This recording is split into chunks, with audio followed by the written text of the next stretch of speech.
Hello मेरे प्यारे viewers, कैसे हैं आप सभी लोग। आशा करती हूँ आप सभी लोग अच्छे होंगे। कहानी के लिए मेरे चैनल को सब्सक्राइब कीजिए, कहानी को लाइक और शेयर ज़रूर कीजिएगा और कहानी कैसी लगी प्लीज़ कमेंट बॉक्स में ज़रूर बताइएगा। तो शुरू करते हैं हम आज की अपनी कहानी। अटैची हाथ पे पकड़े आरती ड्राइंग रूम में आई तो राकेश और सारिका चौंक कर खड़े हो गए। माँ, अटैची में क्या है? राकेश ने माथे पर बल डालकर पूछा। फिक्र मत कर, इसमें तेरी बहू के जेवर नहीं, बस मेरा कुछ ज़रूरी सामान है, आरती ने उखड़े लहजे में जवाब दिया। किस बात पर गुस्सा हो? अपने बेटे के इस प्रश्न का आरती ने कोई जवाब नहीं दिया तो राकेश ने अपनी पत्नी की तरफ प्रश्नसूचक निगाहों से देखा। नहीं, मैंने मम्मी से कोई झगड़ा नहीं किया है, सारिका ने फौरन सफाई दी, लेकिन तभी कुछ याद करके वह बेचैन नजर आने लगी। राकेश खामोश रहकर सारिका के आगे बोलने का इंतज़ार करने लगा। बात कुछ खास नहीं थी। मम्मी फ्रिज से कल रात दूध निकाल रही थी। मैंने बस यह कहा था कि सुबह कहीं मोहित के लिए दूध कम ना पड़ जाए। कल चाय कई बार बनी। मुझे कतई एहसास नहीं हुआ कि उस छोटी सी बात का मम्मी इतना बुरा मान जाएगी। अपनी बात खत्म करने तक सारिका चिढ़ का शिकार बन गई। माँ, क्या सारिका से नाराज़ हो? राकेश ने आरती को मनाने के लिए अपना लहजा कोमल कर लिया। मैं इस वक्त कुछ भी कहने सुनने के मूड में नहीं हूँ। तू मुझे राजनगर तक का रिक्शा ला दे बस। आरती की नाराज़गी उनकी आवाज़ में अब साफ झलक उठी। क्या आप अंजलि दीदी के घर जा रही हो? हाँ बेटा, बेटी के घर अटैची लेकर रहने जा रही हो? राकेश ने बड़ी हैरानी जाहिर की। जब इकलौता बेटे के घर में विधवा माँ को मान सम्मान से जीना नसीब ना हो तो वह बेटी के घर रह सकती है। आरती ने जिद्दी लहजे में दलील की। तुम गुस्सा थूक दो माँ, मैं सारिका को डांटूंगा नहीं। मेरे सब्र का घड़ा अब भर चुका है। मैं किसी हाल में नहीं रुकूंगी। के पास भी मुझे नहीं ले गया। माँ, तुम्हें बस एसिडिटी थी जो डायनीज खाकर ठीक भी हो गई थी। अरे, अगर दिल का दौरा पड़ने का दर्द होता तो तेरी डायनीज क्या करती? तुम दोनों के लिए अपना आराम, अपनी मौज मस्ती मेरे सुख दुख का ध्यान रखने से कहीं ज़्यादा महत्वपूर्ण है। मेरी, तुम दोनों को बेचारे मोहित की फिक्र भी नहीं है। अरे, बच्चे की सारी जिम्मेदारी दादी पर डालने वाले तुम जैसे लापरवाह माता पिता शायद ही दूसरे होंगे। आरती ने बेझिझक उन्हें खरी खरी सुना दी। मम्मी, हम इतने बुरे नहीं हैं जितना आप बता रही हो। मुझे लगता है कि आज आप दिल का तार बनाने पर आमादा हो। सारिका ने बुरा सा मुंह बनाकर कहा। अच्छा हो या बुरा, अब अपनी गृहस्थी तुम दोनों ही संभालो। मैं आया का इंतज़ाम कर लूँ, फिर आप चली जाना। जब तक आया ना मिले तुम ऑफिस से छुट्टी ले लेना। मोहित खेल कर लौट आए तो मुझे जाते देख कर रोएगा। चल रिक्शा करा दे मुझे। आरती ने सूटकेस राकेश को पकड़ाता और अजीब सी अकड़ के साथ बाहर की तरफ चल पड़ी। पता नहीं माँ को अचानक क्या हो गया है। यह जिद्दी इतनी है कि अब किसी की कोई बात नहीं सुनेगी। बड़बड़ाते हुए राकेश अटैची उठाकर अपनी माँ के पीछे पीछे चल पड़ा। परेशान सारिका को नई आया का इंतज़ाम करने के लिए अपनी पड़ोसिन की मदद चाहिए थी। वह उनके घर के फ़ोन नंबर याद करते हुए फ़ोन की तरफ बढ़ चली। करीब आधे घंटे के बाद आरती अपने दामाद संजीव के घर में बैठी हुई थी। अपनी बेटी अंजलि और संजीव के पूछने पर उन्हें वही सब दुखड़ा उन लोगों को सुना दिया जो कुछ देर पहले अपने बेटे बहू को सुनाए थे। आप वहाँ खुश नहीं है, इसका कभी आभास नहीं हुआ मुझे। सारी बात सुनकर संजीव ने आश्चर्य व्यक्त किया। अपने दिल के जख्म जल्दी से किसी को दिखाना मेरी आदत नहीं है संजीव। जब पानी सिर के ऊपर हो गया तभी अटैची लेकर निकली हूँ। आरती का गला रुंध गया। मम्मी, यह भी आप ही का घर है। आप जब तक दिल करे यहाँ रहें। सोनू और प्रिया नानी के साथ पाकर बहुत खुश होंगे। संजीव ने मुस्कुराते हुए उन्हें अपने घर में रुकने का निमंत्रण दे दिया। यहाँ बेटी के घर में रुकना मुझे अच्छा। माँ, बेकार की बातें मत करो। अंजलि ने प्यार से आरती को डपट दिया। बेटा बेटी में यूँ अंतर करना का समय अब नहीं रहा है।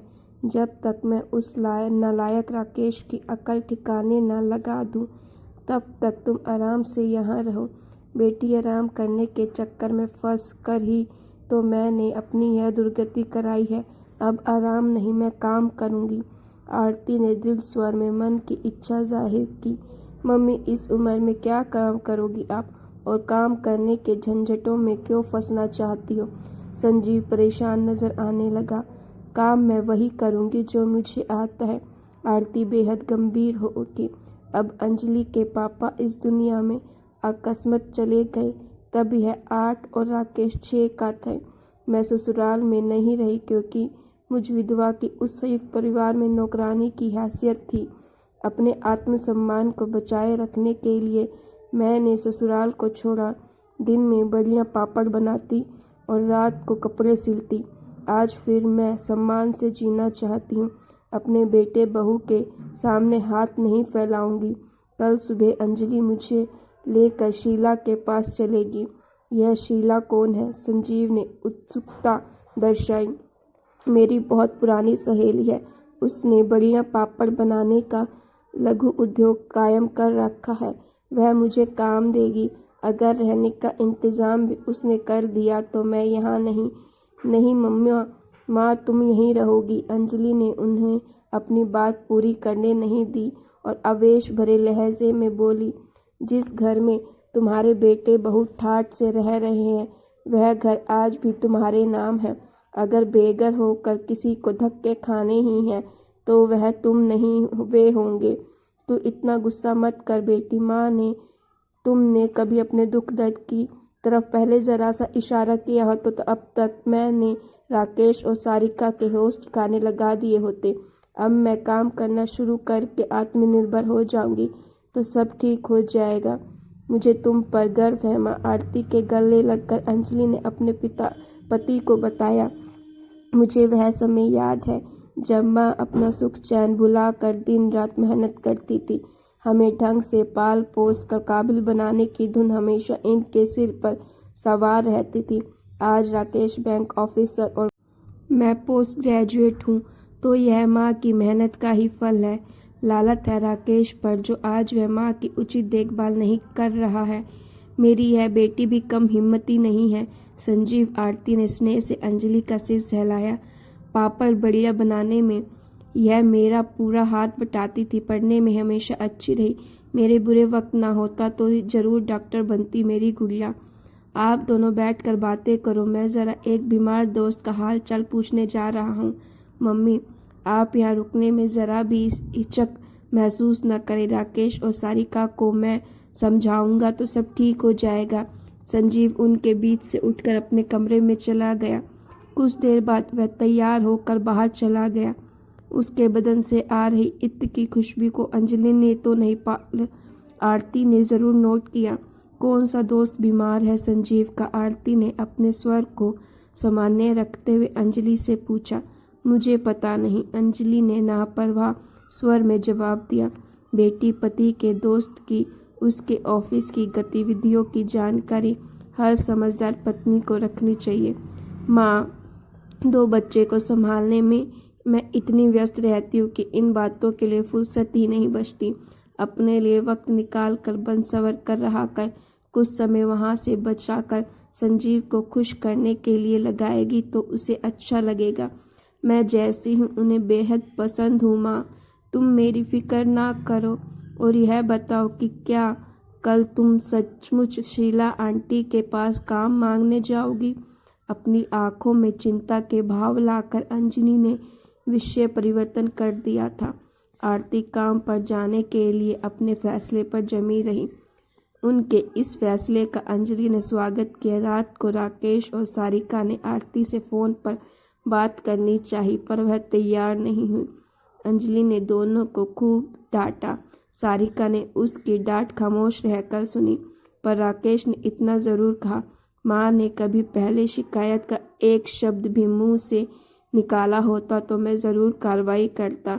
मुझे सपना तो नहीं आने वाला था कि वह घर में दुख और परेशानियों के साथ रह रही है। उन्होंने घर छोड़ने से पहले हमसे बात करनी चाहिए थी। अंजलि ने जब इस बारे में माँ से सवाल किया तो वह नींद आने की बात कह सोने चली गई। उनके सोने का इंतजाम सोनू और प्रिया के कमरे में किया गया था। उन दोनों बच्चों ने नानी से पहले एक कहानी सुनी और फिर लिपट कर सो गए। आरती को मोहित बहुत याद आ रहा था, इस कारण वह काफ़ी देर से सो सकी थी। अगले दिन बच्चों को स्कूल और संजीव को ऑफिस भेजने के बाद अंजलि माँ के साथ शीला से मिलने जाने के लिए घर से निकली थी। शीला का कुटीर उद्योग बड़ा बढ़िया चल रहा था। घर की पहली मंजिल पर बने बड़े हॉल में 15-20 औरतें बढ़िया पापड़ बनाने का काम में व्यस्त थी। वह आरती के साथ बड़े प्यार से मिली। पहले उन्होंने पुराने वक्त की यादें ताज़ा की। चाय नाश्ते के बाद आरती ने उन्हें अपने आने का मकसद बताया तो पहले तो वह चौंकी और फिर गहरी सांस छोड़कर मुस्कुराने लगी। अगर दिल करे तो अपनी परेशानियों की चर्चा करके अपना मन ज़रूर हल्का कर लेना आरती। कभी तुम मेरा सहारा बनी थी और आज फिर तुम्हारा साथ पाकर मैं खुश हूँ। मेरा दाया हाथ बनकर तुम चाहो तो आज से ही काम की देखभाल में हाथ बटाओ। अपनी सहेली की यह बात सुनकर आरती की पलकें नम हो उठी थी। आरती और अंजलि ने वर्षों बाद पापड़ बढ़िया बनाने का काम किया। उन दोनों की कुशलता जल्द ही लौट आई। बहुत मज़ा आ रहा था दोनों को काम करने में। कब लंच का समय हो गया उन्हें पता ही नहीं चला। अंजलि घर लौट गई क्योंकि बच्चों के स्कूल से लौटने का समय हो रहा था। आरती को शीला ने अपने साथ खाना खिलाया। आरती शाम को घर लौटी तो बहुत प्रसन्न थी। संजीव को उन्होंने अपने उस दिन के अनुभव बड़े जोश के साथ सुनाए। रात को 8 बजे के करीब राकेश और सारिका मोहित को साथ लेकर वहां पहुंचे। उनको देखकर अंजलि का पारा 7वें आसमान पर चढ़ गया। बड़ी कठिनाई से संजीव और आरती उसके गुस्से को शांत कर पाए। चुप होते होते भी अंजलि ने अपने भाई व भाभी को खूब खरीस खोटी सुना दी थी। माँ, अब घर चलो, इस उम्र में हमारे होते हुए तुम्हें काम पर जाने की कोई ज़रूरत नहीं है। दुनिया की नज़रों में हमें शर्मिंदा करा के तुम्हें क्या मिलेगा? राकेश ने आहत स्वर में प्रश्न किया। मैं इस बारे में कुछ नहीं कहना सुनना चाहती हूँ। तुम लोग चाय पियो, तब तक मैं मोहित से बात कर लूँ। आरती ने अपने 5 वर्षीय पोते को गोद में उठाया और ड्राइंग रूम से उठकर बच्चों के कमरे में चली गई। उस रात राकेश और सारिका आरती को साथ वापस ले जाने में असफल रहे। लौटते समय दोनों का मूड बहुत खराब हो रहा था। मम्मी अभी गुस्से में है, कुछ दिनों के बाद उन्हें मैं समझा बुझाकर भेज देंगे। संजीव ने उन्हें आश्वासन दिया। उन्होंने पापड़ बढ़िया बनाने के काम पर जाने से भी रोको। जीजा जी, राकेश ने प्रार्थना की। जो भी इस बात को सुनेगा हम पर हंसेगा। राकेश, मेहनत व ईमानदारी से किए जाने वाले काम पर मूर्ख लोग ही हंसते हैं। माँ ने यही काम करके हमें पाला था। कभी जाकर देखना कि शीला आंटी के यहाँ काम करने वाली औरतों के चेहरों पर स्वाभिमान और खुशी की कैसी चमक मौजूद रहती है।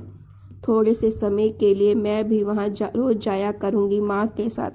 अपना फैसला बताते हुए अंजलि बिल्कुल भी नहीं झिझकी थी।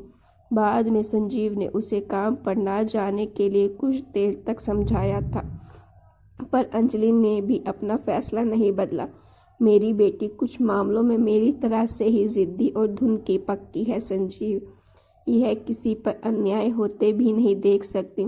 तुम नाराज मत हो और कुछ दिनों के लिए इसे अपनी इच्छा पूरी कर लेने दो। घर के काम का हर्ज इसका हाथ बटाकर मैं नहीं होने दूंगी। तुम बताओ, तुम्हारे दोस्त की तबीयत कैसी है? आरती ने अचानक विषय परिवर्तन कर दिया। मेरे दोस्त की तबीयत को क्या हुआ है? संजीव चौंका। अरे, कल तुम अपने एक बीमार दोस्त का हाल चाल पूछने गए थे ना? हाँ, वह अब ठीक है, बेहतर है। अचानक बेजान नजर आ रहे संजीव ने अखबार उठाकर उसे आंखों के सामने यूं किया मानो आरती की नज़रों से अपने चेहरे के भाव को छिपा रहा हो। आरती ने अंजलि की तरफ देखा, पर उसका ध्यान उन दोनों की तरफ न होकर प्रिया की चोटी खोलने की तरफ लगा हुआ था। आरती के साथ अंजलि भी रोज पापड़ बढ़िया बनाने के काम पर जाती। माँ शाम को लौटती पर बेटी 12 बजे तक लौट आती। दोनों इसी दिनचर्या से बेहद खुश थी। मोहित को याद करके आरती कभी कभी उदास हो जाती। नहीं तो बेटी के घर उनका समय बहुत अच्छा बीत रहा था। आरती को वापस ले जाने में राकेश और सारिका पूरे 2 हफ्ते के बाद सफल हुए। आया की देखभाल मोहित के लिए अच्छी नहीं है मम्मी, वह चिड़चिड़ा और कमज़ोर होता जा रहा है। सारा घर आपकी गैर मौजूदगी में बिखर सा गया है। मैं हाथ जोड़कर प्रार्थना करती हूँ, अपनी सारी गलतियाँ सुधारने का वादा करती हूँ। बस अब आप घर चलिए प्लीज़, हाथ जोड़कर यो विनती कर रही बहू को आरती ने अपनी छाती से लगाया और घर लौटने को राजी हो गई। तालियां बजाई और खुशी से मुस्कुरा उठे। आरती ने हर एक को उसकी मनपसंद चीज़ें बाजार में खिलवाई। संजीव और राकेश को कमीज़ मिली। अंजलि और शारिका ने अपनी पसंद की साड़ियाँ पाई। प्रिया ने ड्रेस खरीदी। सोनू को बैट मिला और मोहित को बैटरी से चलने वाली कार। वापस लौटने से पहले आरती ने अकेले संजीव को साथ लिया और उस आलीशान दुकान में घुस गया जहां औरतों की हर प्रसाधन सामग्री मिलती थी। क्या आप यहाँ अपने लिए कुछ खरीदने आई हैं मम्मी? संजीव ने उत्सुकता जताई। नहीं, यहाँ से मैं कुछ बरखा के लिए खरीदना चाहती हूँ, आरती ने गंभीर लहजे में जवाब दिया। बरखा कौन? एकाएक ही संजीव के चेहरे का रंग उड़ गया।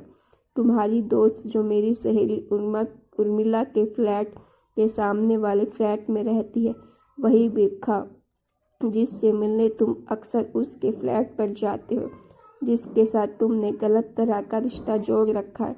मम्मी ऐसी कोई बात नहीं है। संजीव प्लीज़ झूठ बोलने की कोशिश मत करो और मेरी यह चेतावनी ध्यान से सुनो। आरती ने उसकी आंखों में आंखें डालकर सख्त स्वर में बोलना शुरू किया। अंजलि तुम्हारे प्रति, घर व बच्चों के प्रति पूरी तरह से समर्पित है। पिछले दिनों में तुम इस बात का अंदाज़ा हो गया होगा कि वह अन्याय के सामने चुप नहीं रह सकती। मेरी बेटी मान सम्मान से जीने को सबसे महत्वपूर्ण मानती है। उस बरखा की भनक भी लग गई तो तुम्हें छोड़ देगी। मेरी बेटी सूखी रोटी खा लेगी पर जिएगी इज्जत से। जैसे मैंने बनाया है वैसे ही वह भी पापड़ बलिया बनाकर अपने बच्चों को काबिल बना लेगी। आज के बाद तुम कभी बरखा के फ्लैट पर गए तो मैं खुद तुम्हारा कच्चा चिट्ठा अंजलि के सामने खोलूंगी। तुम्हें मुझे अभी वचन देना होगा कि तुम उससे संबंध हमेशा के लिए समाप्त कर लोगे। अगर तुम ऐसा नहीं करते हो तो अपनी पत्नी व बच्चों से दूर होने को तैयार हो जाओ। अपनी गृहस्थी उजाड़ कर फिर खूब मज़े से बरखा के साथ मौज मस्ती करना। संजीव ने कांपती आवाज़ में अपना फैसला सुनाने में ज़्यादा वक्त नहीं लिया। मम्मी आप अंजलि से कुछ मत कहना, वह खुददार औरत मुझे कभी माफ़ नहीं करेगी। गुड, मुझे तुमसे ऐसे ही जवाब की उम्मीद थी। आओ बाहर चले। आरती ने एक तीर से 2 शिकार करके बहुत संतुष्ट थी। उन्होंने घर छोड़कर राकेश व सारिका को अपना महत्व व उनकी जिम्मेदारियों का एहसास कराया। साथ ही अंजलि के व्यक्तित्व की कुछ विशेषताओं से संजीव को परिचित कराकर उसे सही राह पर लाई थी। उनका मिशन पूरी तरह से सफल रहा था। तो गाइस, आपको ये स्टोरी कैसी लगी? अच्छी लगी तो प्लीज़ स्टोरी को लाइक कीजिएगा और मेरे चैनल को सब्सक्राइब करना मत भूलिएगा।